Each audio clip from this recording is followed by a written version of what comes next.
Now, I've had quite a lot of abusive comments on my channel since I took my stance on Israel's murderous assault on the humanitarian aid ship. I'd like to say thanks to everybody who left an abusive comment, because it really spurred me on to expose more of the Zionists' crimes. So I'd like to turn today to Israeli connections to 9/11, which is something that not many people know about. I think most people have heard about the celebrating Israelis on 9/11. That's quite well known. A woman saw a group of what she described as Middle Eastern looking men celebrating in the immediate aftermath of the attacks on the towers. They were high-fiving, cheering, taking photographs and shooting video.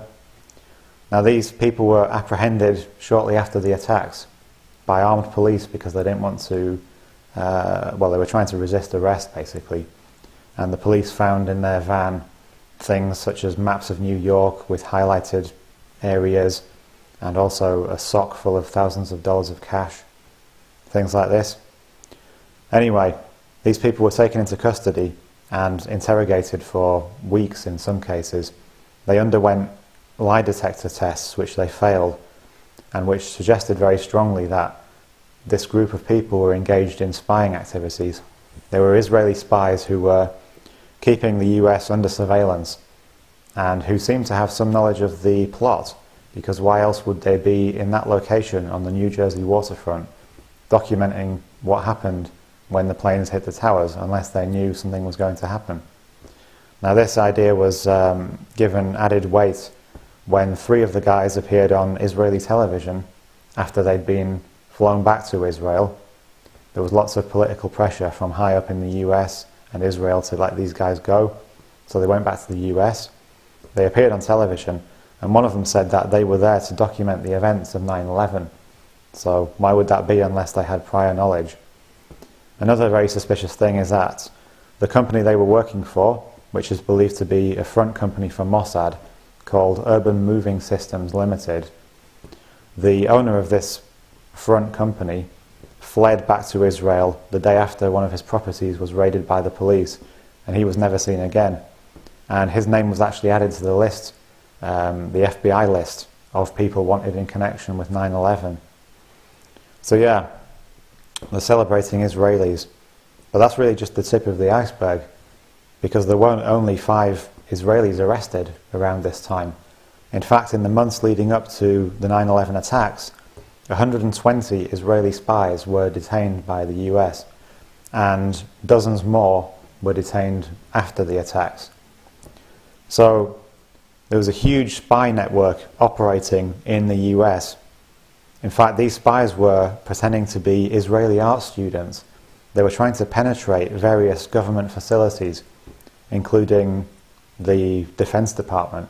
They were actually approaching various people, pretending to be art students and pretending to sell artwork to try and get access to classified information.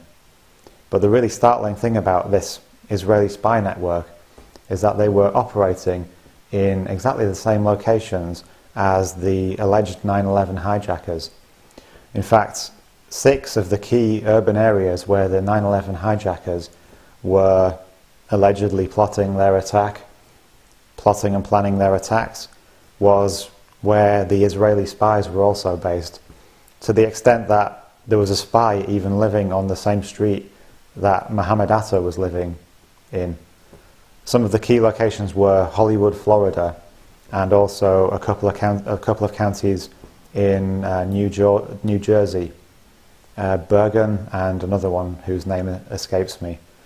What I'm going to show you now is a very good report which was conducted by a retired corporate lawyer, and who sent it to the 9/11 Commission, who of course didn't mention it at all in their commission report. And this detailed report lays out all of the evidence, and it shows how these Israeli spies were living right next to where the hijackers were. I'm just going to show you some information now. Now, this is the report by corporate lawyer Gerald Shear. He actually sent this report to the 9/11 Commission, but of course they didn't include any of his information in their final report. Surprise, surprise. This is the end of the report. And we have Exhibit B, members of Israeli groups and future hijackers and FBI suspects in key towns and areas. So it details the areas of the US, such as Florida, Hollywood, and on one side we have the Israeli spy groups. They're actually named, and then on the other side we have the alleged 9/11 hijackers, and it's a whole list of areas where they were located and living in very close proximity to each other. So we've got Florida, Hollywood, New Jersey, Hudson and Bergen counties. We've got Oklahoma City and Norman, California, San Diego, Los Angeles, Texas,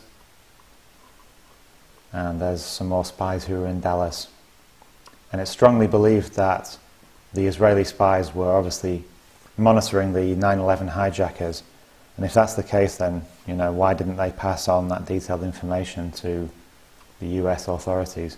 In fact, there's a map at the end of this report that's going to be the wrong way up, but it's a visual representation of where the Israeli spies were located and where the alleged 9/11 hijackers were located. Quite shocking to see that in a visual representation. That's from mid-2000 through to August 2001. There are several maps showing in detail where they were located. I'll put a link to this PDF file in the info box below so you can download it and check it out. And I'll put some more links to other news stories which corroborate everything that I've said. This isn't a conspiracy theory, this is all documented fact. Cheers.